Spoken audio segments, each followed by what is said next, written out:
با نام خدای مهربان. سلام، نور، برکت، عشق و زیبایی در خاندانتان. امیدوار هستم همگی خوب و صحت و سالم و بردم هستید. اخیراً در شبکه جهانی CNN یک مقاله نشر شد از جانب یک نهاد علمی کشور همسایه ما ازبکستان که یک نگرانی ها رو با وجود آورده است، یک سر و صداهایی رو در میان کاربران شبکه‌های اجتماعی با وجود آورده است و در آن مواد گفته می شود که سینا، بیرونی، خوارزمی گویا به آن ملت منسوب هستند، گویا فرزندان آنها هستند و بسیاری از دوستان، شناسها و مخلصان برنامه کتابخوان به ما پیام ها ارسال کردند، زنگ زدند و ما در صحبت خصوصی هم بودیم که برنامه ما همین گونه موضوع ها را پیگیری میکنه. چرا در این موضوع چیزی نمیگید؟ از نگاه ما اولا برداشتن همین گونه موضوع ها کار چندان درست نیست، پیامد خوب ندارد و آینده میتواند نگرانی های را در منطقه به وجود بیارد. ولی متاسفانه حداقل 12 سال اخیر، یعنی این کاری نو نیست، 12 سال اخیر این حرکت ها به مشاهده می رسد و ترکی سازی فرهنگ و تمدن و تاریخ ما علاقه 12 ساله اخیر جریان دارد و می خواهم به چند نکته در این موضوع توجه شود. نکته اول این است که ما پیش از آنه که وارد این بحث ها شویم، وارد این مبارزه های فرهنگی شویم، وارد این جنگ های اطلاعاتی شویم، اولا خودمان با دانش ها، با اندیشه ها، با نوشته و گفته های این بزرگان آشنا بشویم، مسلط بشویم و جایگاه بسیار بلند و بالایی را در کشور برای آنها قائل باشیم و از نوشته های آنها، از فکر آنها، از اندیشه آنها در جهان امروز، زمان امروز کار بگیریم و با دانش های معاصر امروز نسل ما، جوان ما اونقدر مسلط شود، اونقدر پیشرفت کند، اونقدر از خود کند که ما بگیم که وارثان واقعی سینا اینها هستند. وارثان واقعی بیرونی و خوارزمی و امام بخاری و امام ابو حنیفه و صدها بزرگ دیگر اینها هستند، چون با اخلاقشون، با دانششون، با پیشرفتی چشمگیرشون در منطقه از کل منطقه فرق میکنند.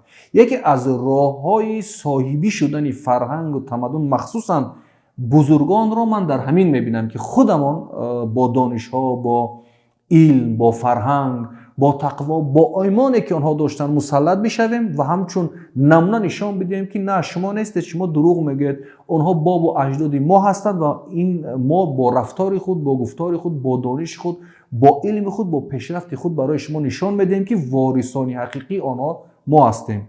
تاریخ چیزی ثابت شده است که آنها از چه هویت برخواستند، از چه تمدن برخواستند و به کدام قوم ملت منسوب هستند.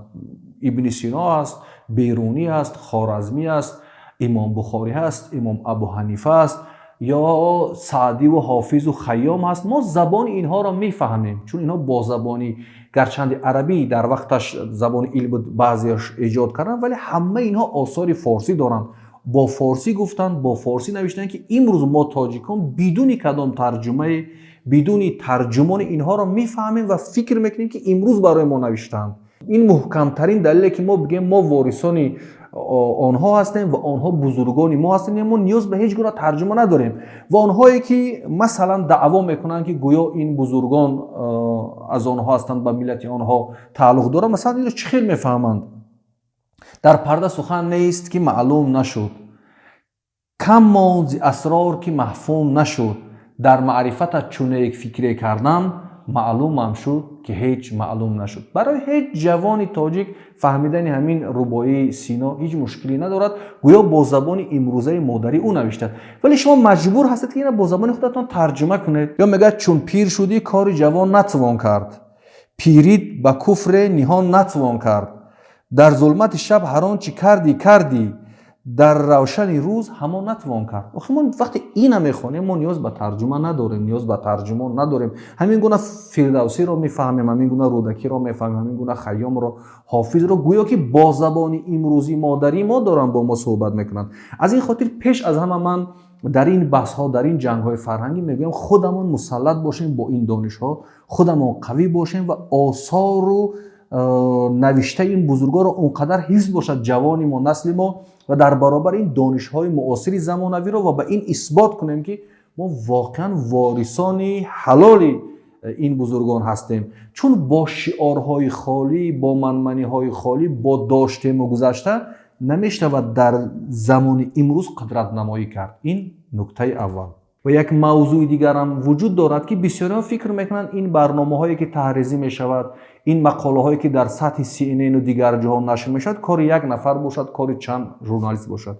این گونه نیست. اینها یک لایه‌هایی هستند، یک برنامه‌هایی هستند که مثل زنجیره‌ای عمل میکنند، مثل زنجیره‌ای فعالیت میکنند تا برای ترکسازی این فرهنگ، این زبان، این تمدن و آهسته آهسته به حاشیه راندن یک ملت و یک گروه فرهنگی، یک تمدن و این تلاش‌ها انجام می‌شود که اینا در سطح دولت، در سطح حکومت شاید حمایت میشن. چرا من این حرف رو میگم؟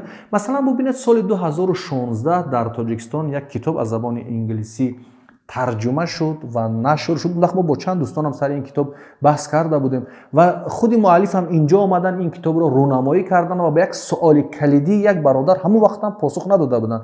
این کتاب معرفتی گم شده، عصر طلایی آسیای مرکزی از اصطلاح عرب تا تمرلند، یعنی در همین 5-6 عصری که مؤلف از عصر 7 تا عصر 12 یک دوره شکوفایی و پیشرفت و نابغه های تابان علم و مثل بیرونی و سینا و خیام و نظام الملک و فردوسی و رودکی و چندین افراد دیگر، عطار نیشاپوری و چندین مولای بلخ وقتی که به بحث و بررسی میگیرد اینها را، هیچ جای در این کتاب شما نمیخونید که اینا فارس بودن، حداقل فارس بودن یا تاجیک بودن. در این کتاب از این چیز سخن نیست. یک نفر وقتی که با مؤلف همین کتاب گفت که پس نقش تاجیکان در همین تمدن و تاریخ و فرهنگ، یعنی عصر معرفت که این همه بزرگان از آن هستند، کجا هستند؟ خب از سوال گرفت و به سوال این فردریک استر پاسخ نداد. این کتاب یک کتاب بسیار خوفناک و از نگاه من یک بسیار مکارانه نوشته شده است و نقشی تاجیکان را با اصطلاح آسیای مرکزی ها تماما ناچیز میشمارد. یعنی شما میآید با نوشتن چون یک کتاب یک فرهنگ، یک تمدن از دست یک گروه، یک ملت، یک قوم میگیرید و را تیتا پاره میگیرید و نمیگید که حداقل اینقدر انصاف ندارد بگید که این تاریخ و این ملت یا این فرهنگ با اینها تعلق دارد. مثلا وقتی که درباره محمود غزنوی میخواهد صحبت کند، میگوید محمود غزنوی ترکی غارتگر، یعنی به ملتش اشاره میکنند. وقتی میخواد درباره سامانیان یک باب، یعنی سرلوحه باب شما میگم، مثلا اشاره به سامانیان بکند، میگه که سامانیان و دوره شکوفایی.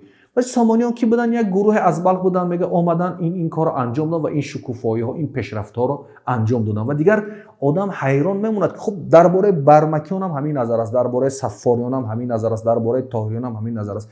یعنی ببینید چقدر مکارانه این تاریخ رو مینویسن، وارد جامعه ما میکنن و فرزندان ما این کتاب ها رو میخوانند، یعنی این کتاب ها رو مطالعه میکنن و این کتاب با تعداد خیلی زیاد نشر شده است. اگه تصور کنید که اگر همین یک نویسنده خودمون می نوشت، یک تاجیک خودمون می نوشت، چی بلاهایی را به سرش می آوردیم. از این خاطر تا به امروز یک تقریض نخوندیم، یک تقریض جای از یک دانشمند نخوندیم که بگن واقعا نقش همین کتاب در هویت سازی، در تاریخ، در فرهنگ ما چی خواهد، چی ضربه های خواهد زد یا چیزی رو با وجود خواهد آورد. پیش از آنی که این گونه مقاله هایی که الان شما میخونید که در CNN نشر میشد یا جای دیگر، 10 سال پیش این گونه کتاب ها رو می نویسند و وارد جامعه میکنند. و فردریک استر هم یک نفری که بسیار مکارانه این کتاب را نوشته است و او دعوا میکند که اینجا فرهنگ آسیای میانه بود، اینجا آسیای مرکزی ها است و با همین اصطلاح آسیای مرکزی تا به غزالی همه چیز را میاد ختم میکند. وقتی شما این کتاب را میخونید هیچ نام و نشان از تاجیکیت نیست. من بار دیگر میگم که این کتاب خیلی خوفناک و خیلی خطرناک است و باید سر این گونه کتاب ها یا این گونه برنامه ها یا این گونه لایه هایی که در این کشور عملی میشوند فکر کنیم، بیدار باشیم و آگاه باشیم. حالا اگر این کتاب مثلا در حق یک ملت دیگر یک نفری ما می نوشت، میگفتن اینا شاوینیست هستن، اینا ملتگرا هستن، اینا منمنی های زیاد میخوان. وقتی که درباره یک عالم ایتالیایی میگوید این ایتالیایی بود. وقتی که میگوید عالم فرانسوی میگن این عالم فرانسوی بود. وقتی که میگوید این عالم شوئدی بود، حتما داخل قوس میگه عالم شوئدی بود. ولی سینا بچه آسیای مرکزی و در بخارا تولد شد. مولانا از بلخ بود، در بلخ تولد شد، او بچه آسیای مرکزی بود. یا مثلا بیرونی در ترکمنستان امروزه تولد شده است و نام کشورها را با اسم امروزه میارد و شما وقتی وارد این کتاب میشید که شروع میشود از این مکاتبه اولی ابن سینا با بیرونی و تا آخر کتاب میروید، هیچ جای از تاجیک و تاجیکستانیان یاد هم نمیکند و جاهایی هم که فارس ایران میگوید دیگر مجبور است که در اونجا بگوید که ایران یا فارس، بعضی جاهایی که این چیزا رو اشاره میکند.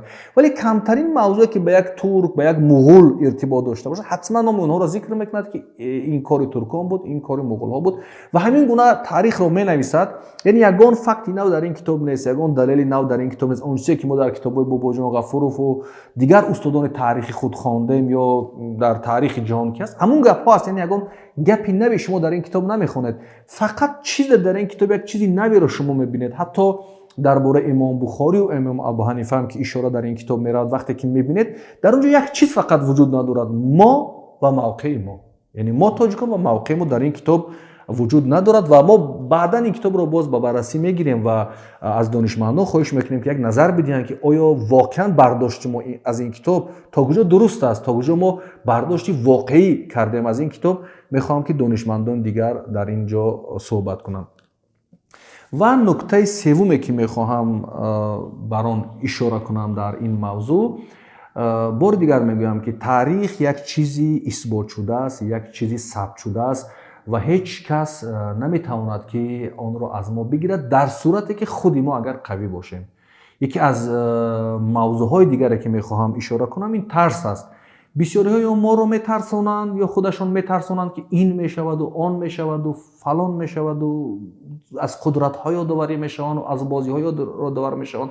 آخه چرا خود ما بازیگر نباشیم؟ اون چی که ما رو ضعیف میکند، اون چیزی که تاریخ ما رو، فرهنگ ما رو، زبان ما رو شاید بنستی میبرد، از ترس ما و ترساندن های ما است. یعنی ما رو هم میترسونند و هم خودمون تا جای ترس هم شده ایم. یعنی هیچ جای ترس وجود ندارد، هیچ جای نگرانی وجود ندارد. یعنی ما خودمون اگر این ترس را از وجودمون دور کنیم و نگران نباشیم و یک ملتی با ایمان و با اخلاص و با اتحاد باشیم، ما در همه گونه چیزها، در همه گونه جنگ‌های فرهنگی و زبانی و منطقوی پیروزیم، به خاطر اینکه حق با ماست. یعنی ما حق کسی را نگرفتیم. یعنی ما نآمدیم بگیم که بیاید از حساب تاریخ اونها برای خود تاریخ میسازیم. یعنی شما جای خواندید که یک تاجیک دعوا کرده باشد که فلان نویسنده فلانی از ما است، یا یک تاجیک دعوا کرده باشد که فلان کار شما از ما است یا فلان. ما فقط میخوایم که از فرهنگ خودمون، از حق خودمون دفاع کنیم. از این خاطر یگان جای ترس ندارد. مخصوصا من به جوانان، به آنهایی که خیلی هم نگرانند، ضعیف نباشید، ترسو نباشید. من همین بچه‌های غزه نشان دادن که یک ایمان، اتحاد و باوری در یک زمینه‌های خالی هم میتواند یک ملت پیروز بکند، در صورتی که ما خیلی زمینه‌ها، خیلی منبع‌ها و خیلی تحکرسی‌هایی داریم که باید یک ملت قوی باشیم. از این خاطر من فکر میکنم که ترساندن ما از جانب بعضی افراد شاید هدفمندانه باشد که یک ترس و یک وهم در قلب ما، در قلب جوانان ما جا بکنند تا ما نتوانیم از حق خود، از حق ملت خود، از حق فرهنگ خود و از حق کشور خود دفاع کرده باشیم. در آخر همین را گفتنی هستم که این عصر بسیار یک عصر تیز و تند است. حادثه ها زود صورت میگیرند و بازی ها آنقدر پر آب و رنگ و پیچیده میشوند که از ما هوشیاری، بیداری و آگاهی را طلب میکنند. هوشیاری و آگاهی و بیداری در نتیجه چی به وجود میاد؟ در نتیجه مطالعه، در نتیجه خواندن، در نتیجه آموختن، در نتیجه شناختن و اندیشه مستقل، دیدگاه مستقل.